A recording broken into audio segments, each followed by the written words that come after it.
Hey there, Grumpy Old Fart here. I'm doing an advanced Dungeons & Dragons advice video on, it's a kind of a follow-up, part 2 to Palliating Paladins.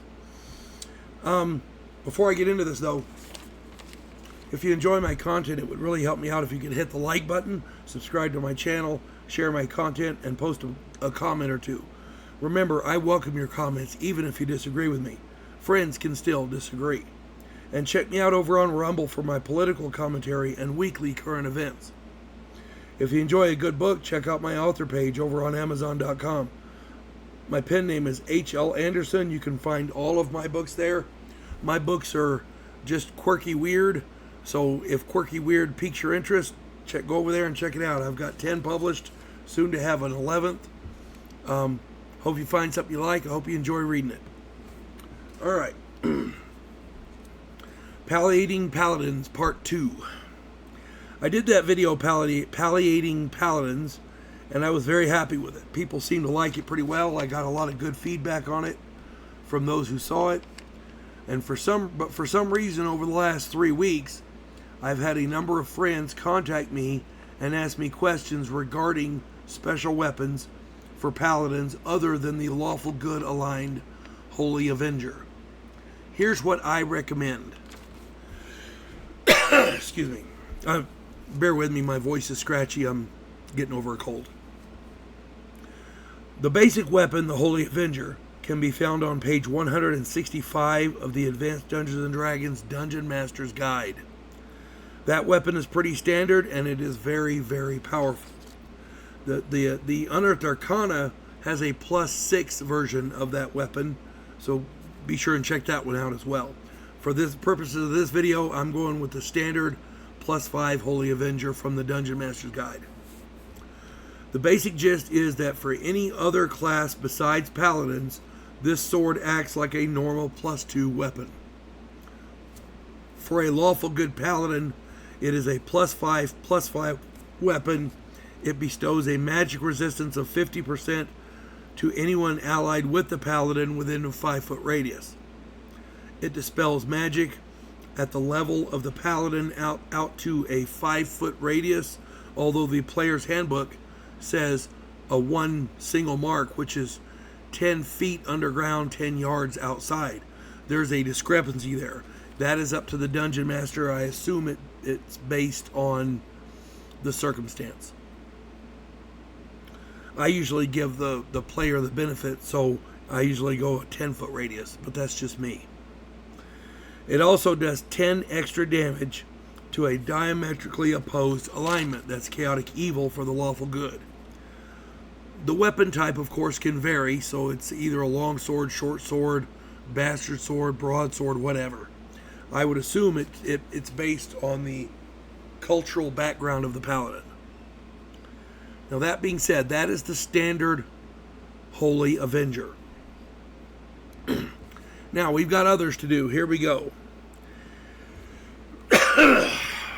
These other weapons should function pretty much the exact same way, but their diametrically opposed alignment would depend on the alignment of the weapon.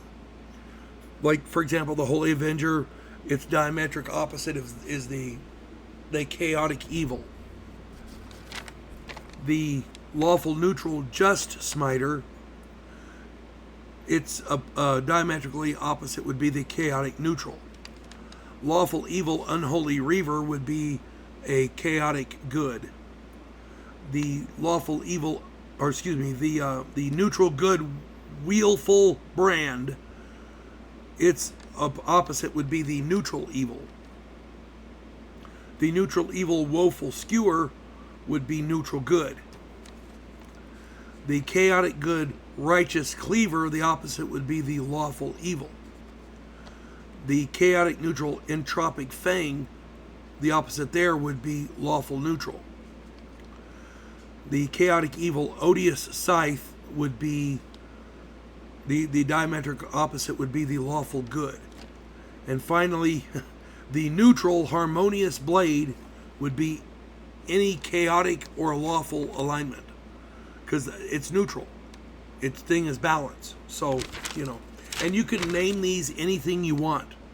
It's your game. As a dungeon master, you can name it anything you want.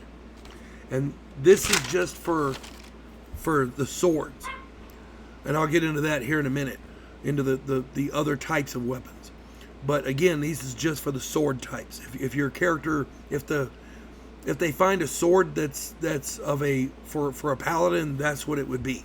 Now, beyond these basic powers, such weapons would not particularly enjoy being handled by characters of different alignments. These weapons are intelligent and can tell the alignment of whoever handles them. This is how I do it in my game.